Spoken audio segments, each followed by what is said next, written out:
욥기 8장 14절에서 22절까지 그가 믿는 것이 끊어지고 그가 의지하는 것이 검의 줄 같은즉 그 집을 의지할지라도 집이 서지 못하고 굳게 붙잡아 주어도 집이 보존되지 못하리라. 그는 햇빛을 받고 물이 올라 그 가지가 동산에 뻗으며 그 뿌리가 돌무더기에 서리어서 돌 가운데로 들어갔을지라도 그곳에서 뽑히면 그 자리도 모르는 체하고 이르기를 내가 너를 보지 못하였다 하리니 그 길의 기쁨은 이와 같고 그 위에 다른 것이 흙에서 나리라. 하나님은 순전한 사람을 버리지 아니하시고 악한 자를 붙들어 주지 아니하시므로 웃음을 내 입에 즐거운 소리를 내 입술에 채우시리니 너를 미워하는 자는 부끄러움을 당할 것이라. 악인의 장막은 없어지리라. 아멘. 지난 시간에 이 수아 사람 빌닷이라는 친구가 옛사람에게 물어보라고 했습니다. 8절에 보면은 옛시대 사람에게 물어봐라. 조상들이 터득한 일을 배울지어다. 옛 조상들의 지혜는 믿을만하다. 오래된 지식이 축적이 되었기 때문에 또 그들이 오랜 시간 동안 시행착오를 하고 이것이 올바른 것이다 하는 것들을 남겨놨기 때문에 옛시대 사람들에게 물어보라고 했어요. 9절에 보면 우리는 아는 것이 없다. 어제부터 있었을 뿐이라. 우리 당대 현 시대는 얼마나 살겠습니까? 옛날에는 기껏해야 40년, 50년 이 정도 살았습니다. 그림자같이 다 지나가는 이 지혜보다는 옛 선조들에게 물어보라는 것입니다. 그들의 말이 우리를 가르치고 그들의 말이 우리에게 유익을 줄 것이다. 악한 자의 운명이 어떻게 될 것인가? 악한 자의 운명. 여러분, 악한 자가요 따로 있는 것이 아닙니다. 저 사람들은 교회를 안다니까 저 사람은 악한 사람이고 우리는 교회를 다 하니까 우리는 선한 사람이고 그게 아니에요. 악한 사람은요, 물론 아주 흉악한 사람이 따로 있을 수 있어요. 뭐 연쇄살인범이라든지 계속 사기를 치는 사기 20번 그 전과범이 나온 적이 있는데 사기를 20번이나 쳤어요. 야, 능력 있다고 말해야 되나? 거짓말도 아무도 안 하는 게 아니에요. 물론 흉악한 범죄자들이 있을 수는 있지만 우리는 누구나 악인이 될 수 있어요. 악인이 따로 있는 것이 아니에요. 저 사람이 악인이고 저 사람 악인이고 저 사람이 흉악한 사람이고 그럼 나는 악인이 될 확률이 없습니까? 물론 우리가 흉악한 범죄자가 될 가능성은 적겠지만 하나님 앞에서는 우리가 다 악인이 될 수 있어요. 악인이 따로 있는 것이 아닙니다. 지금 남 얘기를 하는 것이 아닙니다. 지금 악인에 대해서 11절부터 나오는데 남 얘기를 하는 게 아니에요. 우리 주변에는 그 사람을 말하는 거예요. 그 사람. 그게 아니에요. 우리가 다 악인이 될 수 있어요. 악인이 될 수 있는데 그 악인의 운명이 어떠하다 하는 것을 알아야 된다는 거예요. 악인의 운명이 결론적으로 말씀드리면 처음엔 잘 되는 것 같아요. 형통하고 잘 되고 괜찮은 것 같아요. 외견상 괜찮은 것 같아요. 그러나 결국에는 망하게 된다. 멸망하게 된다. 뿌리까지 뽑힌다. 지금 그 말씀을 우리가 하고 있는 것입니다. 이 말씀을 들을 때에 우리 주변에 있는 악인들을 생각하시면 안 돼요. 우리가 다 악인이 될 수가 있어요. 저는 옛날에 2년부 때부터 이렇게 말씀을 배울 때 보면은 이 말씀을 잘못 가르치면 안 된다는 걸 제가 느껴요. 뭘 느끼냐면 악인의 심판에서 실컷 얘기하면 아이들이 어떻게 받아들이냐면 내가 악인이 될 수 있고 내가 악인이 되면 하나님 앞에 심판을 당한다 이렇게 생각해야 되는데 쟤는 악인인데 곧 심판을 받겠구나 이렇게 생각을 해요. 이게 참 문제예요. 이게 문제입니다.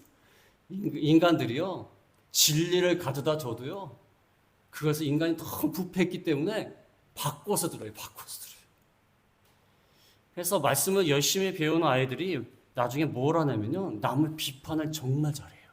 왜냐하면 악인들의 심판에서 열심히 배웠는데 그 악인이 내가 될 수 있다는 생각을 안 하고 다른 친구를 악인으로 생각하기 때문에 그래요. 그러니까 실컷 배웠으니까 봐라, 너도 이렇게 심판당할 거다. 그러니까 비판을 잘해요. 이거는 가르치는 사람이 잘못 가르쳐서 그래요. 가르치는 사람이 잘못 가르쳐서 그래요. 봐라, 세상에 악인이 많지 않느냐? 그러니까 그 악인들은 이렇게 심판당할 거야. 그렇게 말을 하니까 아, 세상에 있는 사람이 그런 거구나. 그럼 나는 제외가 되는 거예요. 이게 하나님의 말씀을 가르쳐주면 찰떡같이 알아들어야 되는데 하나님의 말씀을 가르쳐주면 인간이 부패해가지고 잘못 알아들어요.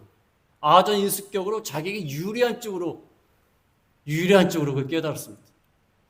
우리가 다 악인이에요. 악인이 될 수도 있어요. 물론 흉악한 범죄자가 될 가능성은 적겠죠. 그러나 남 얘기가 지금 아닙니다. 11절부터 나오는 건 남 얘기가 아니에요. 우리에게 해당되는 말이에요. 우리에게. 우리가 악한 일을 해서 순간적으로 악인이 될 수 있는데 그들의 운명이 어떻게 될 것이냐. 우리가 악을 행하다 보면 어떻게 될 것이냐. 악을 행하다 보면 일시적으로 잘 될 수 있지만 나중에 하나님이 심판한다는 거예요. 그거는 우리에 대한 말씀이에요. 물론 세상에 있는 악인에 대한 말씀도 될 수도 있죠. 그러나 나에 대한 말씀으로 받아들여야 돼요. 나에 대한 말씀. 저는 옛날에 어렸을 때 자꾸 다른 말 하게 되는데 필요한 말이니까 하는 겁니다. 저는 유년부 시절에 중고등부 시절에 말씀을 배우면서 이스라엘 백성이 원망하다가 시험하다가 음란하게 나가다가 멸망을 당했다. 아이고, 이스라엘 민족이 왜 그럴까? 나쁜 놈들이다. 고약한 놈들이다. 이렇게 생각했거든요. 그게 이스라엘 백성에게 해당되는 말씀입니까? 우리에게 해당되는 말씀인데 말씀을 잘못 듣는 거예요. 이스라엘을 욕하라고 성경에 이스라엘 백성에 대해서 기록했습니까? 지금 이스라엘을 욕하라고? 아니, 우리에 대한 말씀이에요. 다 우리에 대한 말씀이에요. 자기에게 유리하게 성경을 해석해서는 안 되는 거예요. 나에 대한 말씀이 나에 대한 말씀. 남에 대한 말씀이 아니에요. 이스라엘 백성에 대한 말씀이다. 악인에 대한 말씀이다. 나에 대한 말씀이에요. 나에 대한. 이스라엘 백성도 나고 악인도 나예요. 나에 대한 말씀으로 받아들여야 된다는 것입니다. 그래서 옛 선자들에게 배우는 것이 무엇이냐? 크게 세 가지 은유를 배웠습니다. 지난 시간에 11절부터 13절은 왕골과 갈대. 왕골과 갈대가 새싹이 나고 새순이 돋지만 물이 없으면 다른 풀보다 일찍이 마르느니라. 새순이 돋아서 잘 될 것 같은데 물을 공급하지 않으면, 물이 없으면 진펄이 아닌데, 습지가 아닌데를 말합니다. 물이 없는 곳에서는 잘할 수가 없다. 악인들은 처음에 잘 되는 것 같지만 물이 없어요. 물이 없어요. 생명수가 되시는 예수님이 계시지 않아요. 생명수가 되는 진리가 없기 때문에 말라버립니다. 물이 없어요. 물이. 악인이 처음에 잘 되는 것 같아요. 우리도 악한 일을 할 때 처음에 잘 되는 것 같아요. 그러나 거기에는 생명의 역사가 없기 때문에 말라버려요. 잘 되는 것 같지만 말라버려요. 우리가 영적으로 메말라버리면요, 심령이 메말라버리면 괴롭습니다. 세상적으로 잘 되는 것 같아도요, 우리 마음에 생명의 역사가 없어요. 생수의 역사가 없으면 말라버리는 거야. 그게 악인들의 운명이에요. 우리가 악을 행할 때 그렇게 되는 겁니다.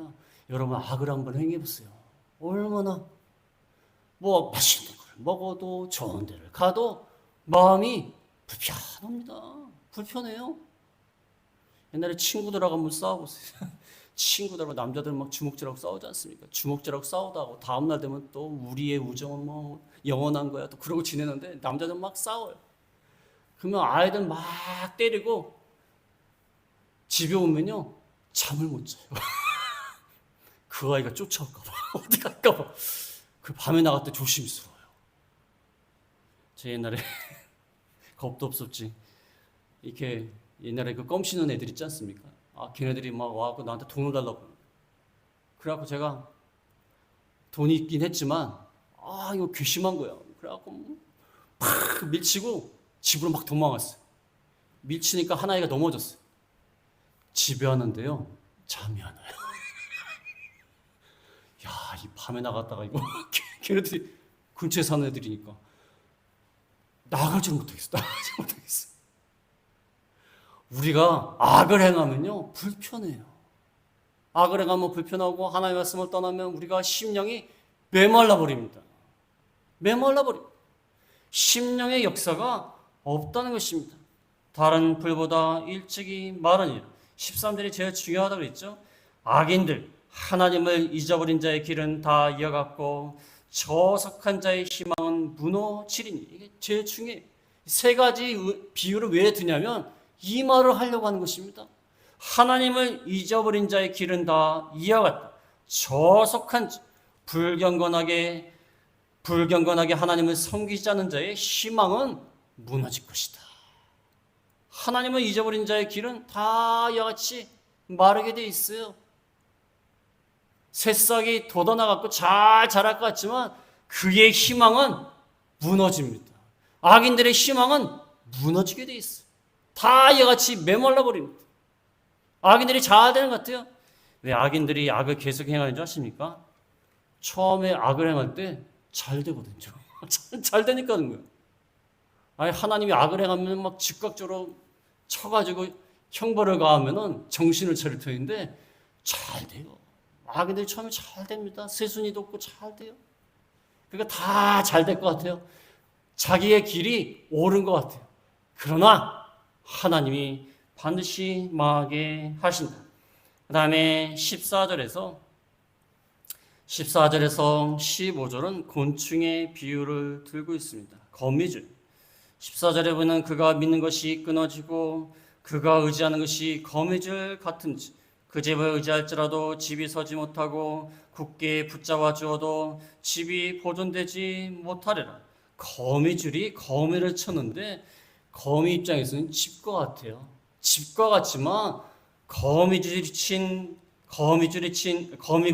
거미줄은 다 끊어지게 돼 있고 의지할지라도 그 집이 서지 못하고 붙잡아 주어도 보존되지 못할 것이다. 거미가 친 거미줄이 거미 입장에서는 대단한 집 같지만 사람들 입장에서는 뭐 별것도 없어요. 바람 불면 끊어지고 사람이 지나다 훅 치면 끊어지고 의지할 것도 못 되고 굳게 붙잡아도 보존할 것이 못 된다는 것입니다. 제가 서울에 있을 때는 몰랐는데 시골에 오니까 막 가다 보면요 거미줄에 걸려요. 기분이 되게 나빠요. 얼굴에 거미줄이 확 되면 기분이 되게 나빠요. 그러면서 제가 하는 말이 아니 사람이 이렇게 다니는데 왜 거미가 거미줄을 쳤을까?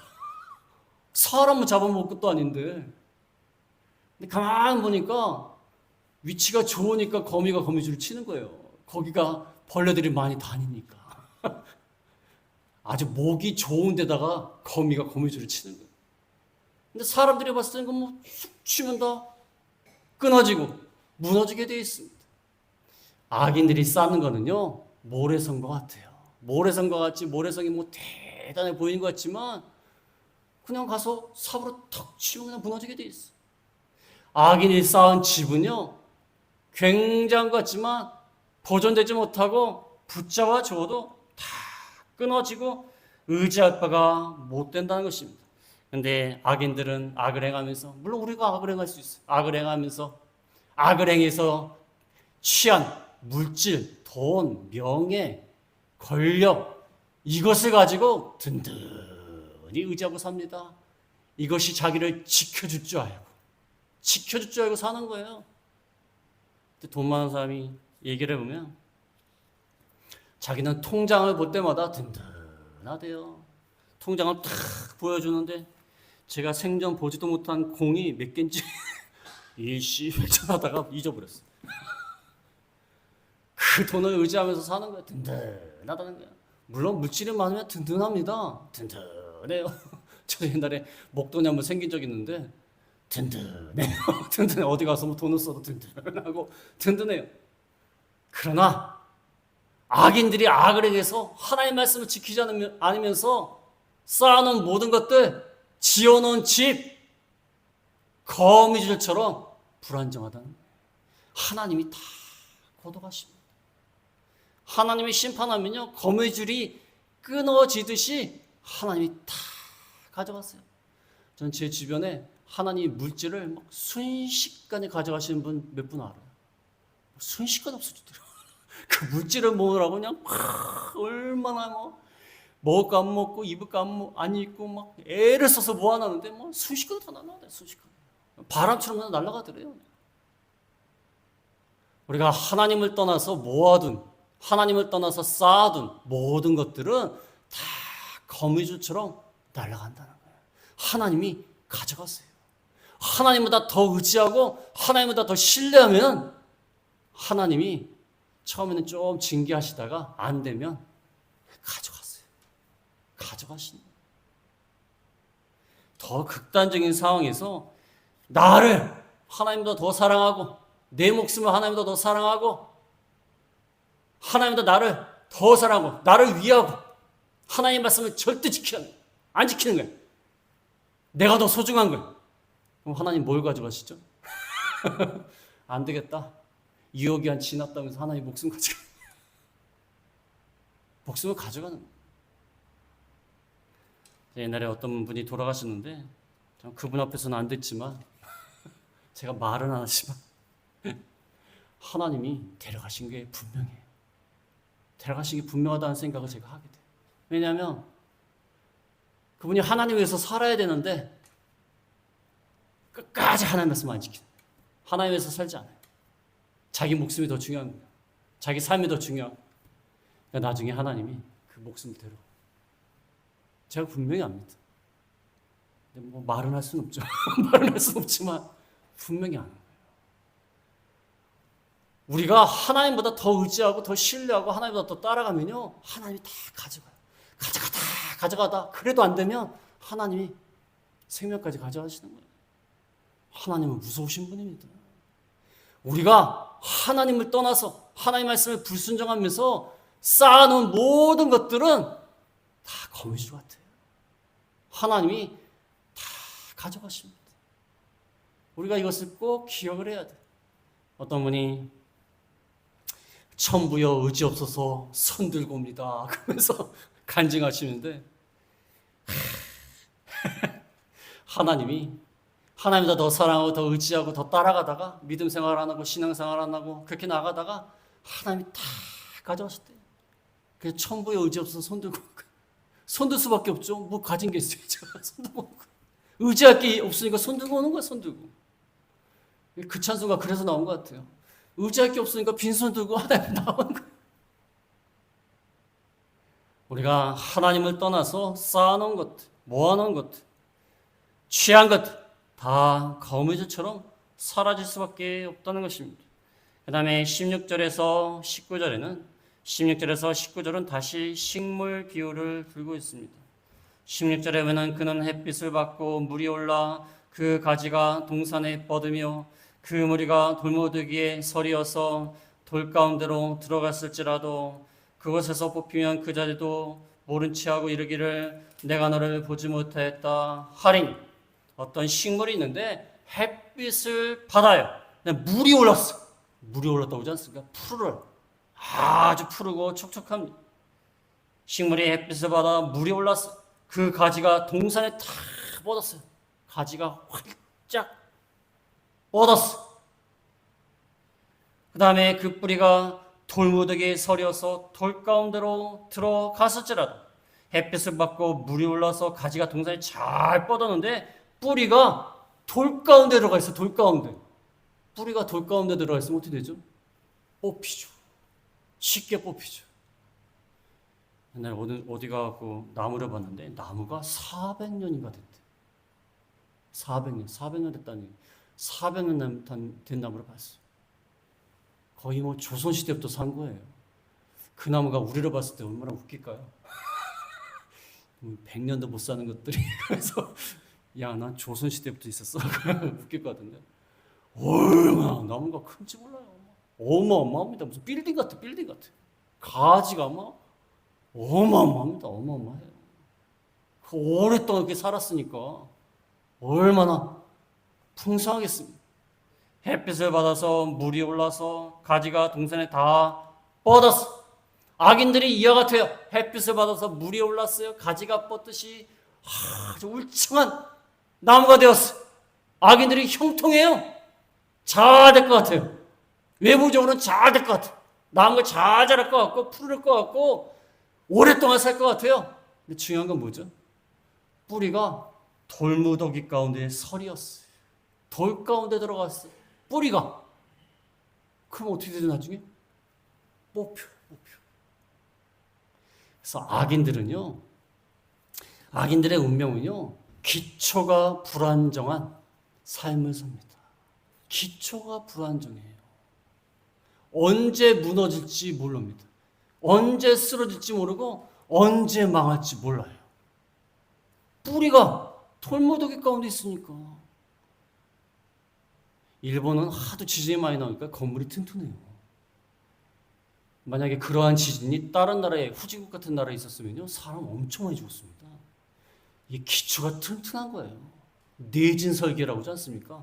막 건물이 흔들려도 무너지지 않는 내진 설계래요. 우리나라도 요즘 최근에 지은 건물들은 내진 설계가 되어 있습니다. 그래서 흔들리기는 해도 무너지진 않아요. 이 높은 고층 빌딩은요, 제가 63 빌딩에 대해서 설명하는 거 들어봤는데 63 빌딩이요, 조금씩 좀 흔들린대요, 약간씩. 그게 흔들려야 된대요. 약간씩 흔들려야 무너지지 않는데요. 빳빳하게 서 있으면 무너진다는 거예요. 그 위에 사는 사람은 좀 무서울 것 같아요. 물론 느끼는지 안 느낄지 모르겠지만 느낄 것 같아요. 조금씩 좀 흔들릴 때. 그래서 이 내진 설계가 잘 돼 있으면 지진에 취약하지 않습니다. 이 하나님을 경외하고 의롭게 사는 사람들은요, 내진 설계가 잘 돼 있어요.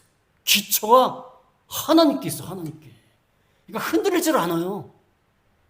근데 악인들은 내진 설계가 안 돼 있어갖고, 막 겉으로는 뭐 가지가 뭐 풍성하고 아주 잘 자랄지라도, 푸르르게 자랄지라도, 결국에는 뿌리가 뽑히게 됩니다. 그것이 악인들의 운명이라는 것입니다. 그래서 악인들이 잘 되는 것 같아요. 그러나 기초가 흔들리는 것입니다. 우리 모태신앙들이요, 모태신앙들이 좀 그런 게 있지 않습니까? 모태신앙들이 신앙이에요. 저도 모태신앙이지만 신앙이 무슨 열정은 없어요. 하나님 앞에 나와서 기도하고 막 열심을 내고 봉사하고 그런 건 필요 없어요. 그냥 뜨뜻미지근해요. 근데 매주 나와요. 매주 나와요.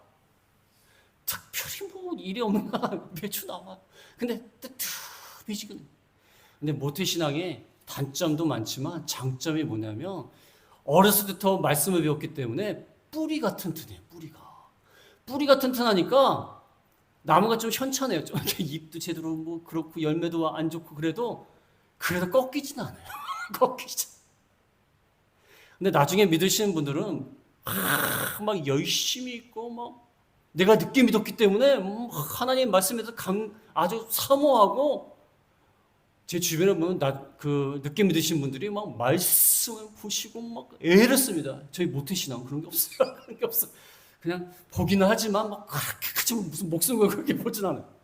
예, 나중에 늦게 믿으신 분들은 막 열심히 있어요. 근데요, 단점이 뭐냐면 뿌리가 흔들려요.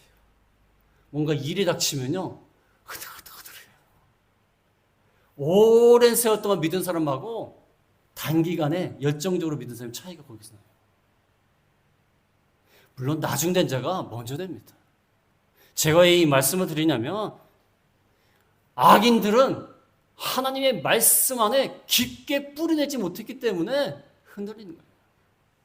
우리가 하나님 말씀에 깊게 뿌리내면 우리가 하나님을 잘 섬기게 되고 악에 빠지지 않게 되는 거예요.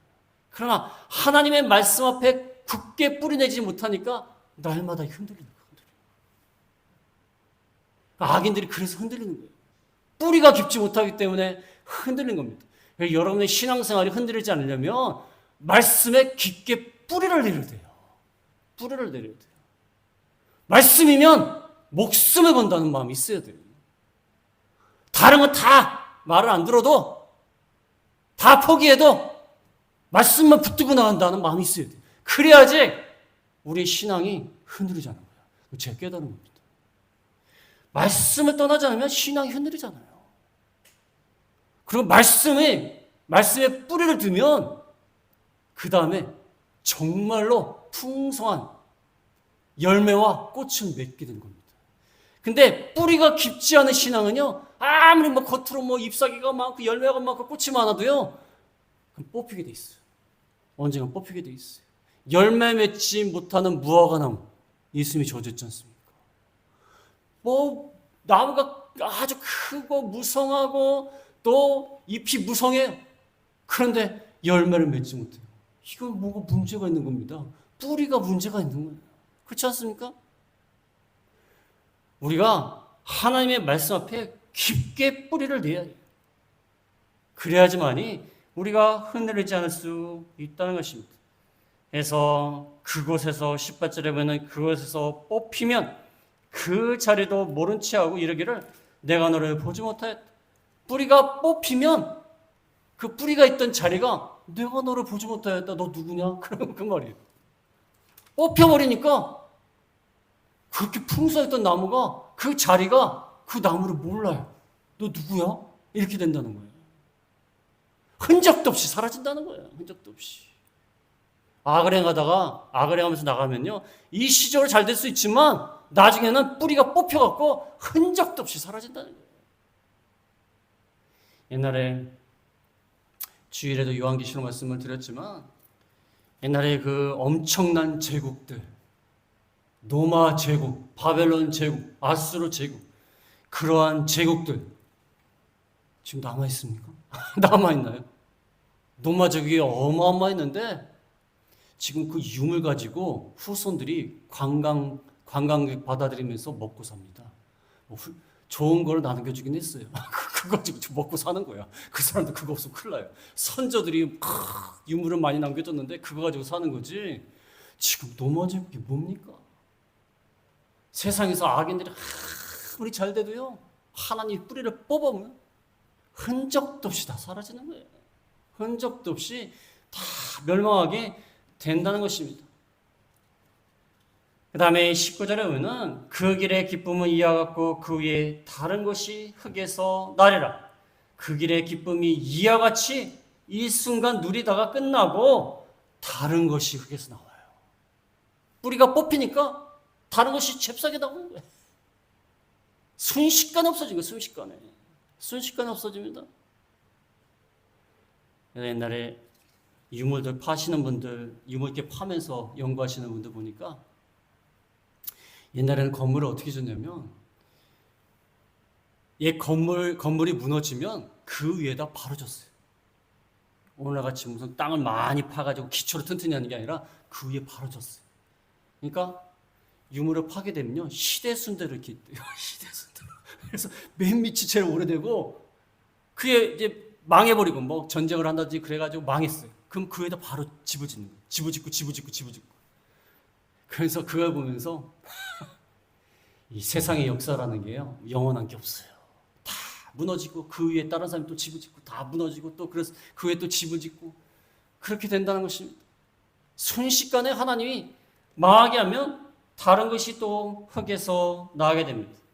그 다음에 20절에 보면은 20절에 하나님은 순전한 사람을 버리지 아니하시고 악한 자를 붙들어 주지 아니하시므로 웃음을 내 입에 즐거운 소리를 내 입술에 채우시리니. 악인의 이렇게 덧없이 멸망하는 것을 보면서 너 욥은 순전한 사람이 되어라. 회개하고 돌아와라.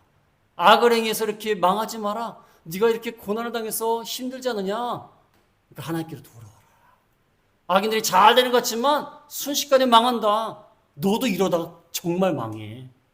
그러니까 순전한 온전한 사람이 되면은 하나님이 버리지 않는다. 악한 자는 하나님 안 붙들어준다. 네가 계속 악을 행하지 말고 하나님의 온전하신 가운데 돌아와라. 돌아오면 하나님이 웃음을 내 입에 주고 즐거운 소리를 내 입술에 채우시리니.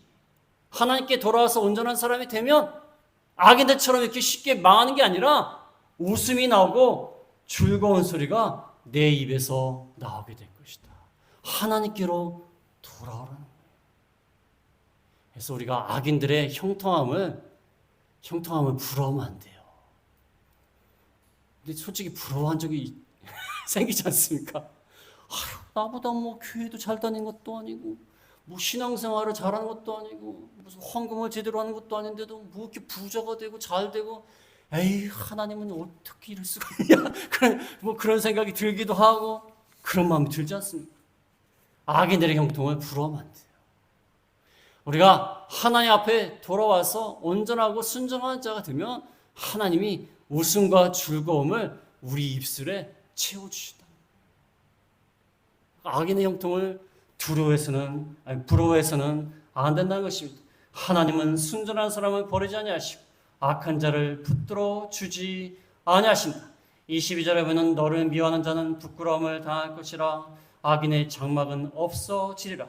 회개하고 돌아오는 자를 미워하는 자는 부끄러움을 당할 것이다. 하나님 앞에 돌아왔어. 그래서 웃음이 가득해요. 근데 그걸 미워해요. 그러면 그 사람이 수치를 당할 것이다. 악인의 장막은 없어질 것이다. 악인의 장막이라는 것은 요즘 말하면 집이요, 집. 너의 처소, 악인의 처소가 없어지게 된다. 그 형통한 것을 부러워하지 마라. 일시적으로 형통하고 일시적으로 잘 된다고 해서 부러워하지 말고 하나님께 돌아와서 온전한 사람이 되어라. 그럼 하나님이 기쁨과 즐거움을 주신다는 것입니다. 그래서 오늘 여기가 이게 마지막인데 다음 부분은 나중에 하겠지만 다음 시간부터는 야고보서를 할 텐데 우리가 공과가 야고보기 때문에 야고보서를 할 텐데 참 욥기가 우리에게 주시는 참 은혜가 많은 것 같아요. 많은 것 같아요. 여러 가지로 말씀드릴 수 있지만 한마디로 얘기하면 하나님의 주권이에요.